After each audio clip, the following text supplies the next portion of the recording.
These rickety music stands are always falling down, and the books don't have a very good place to stay. They always slide right down. I made these ones out of coat hangers and poster board. I think it's time for some sturdier, better-looking music stands. I'm Gina Weibel. Let's go make some new music stands.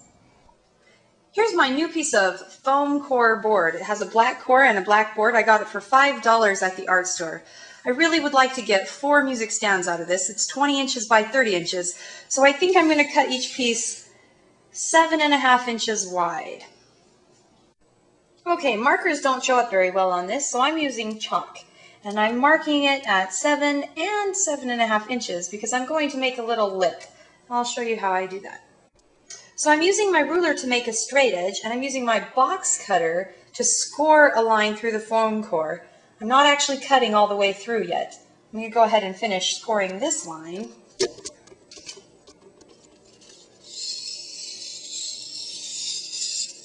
There we go. I scored one line at 7.5 inches and one at 7 inches.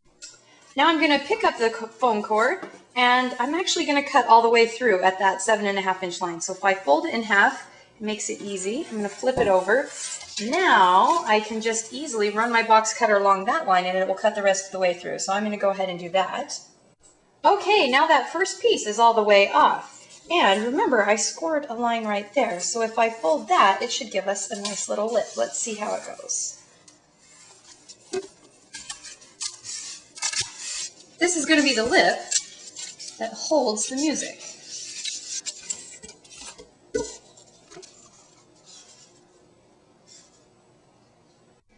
Now we're back at the keyboard. This particular keyboard never had a music stand. I bought it off Craigslist. So I'm using this coat hanger to fit a frame here.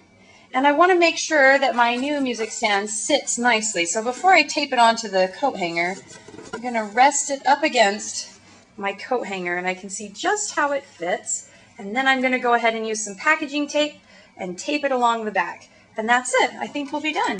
And you can see there's this nice little lip to hold the paper, and because it's sitting down flat against the keyboard, that lip is going to stay poking up, and it'll give a nice place for the music to sit. This is the back side. I put a nice long strip of packaging tape along my little wires so that it's really going to stay put.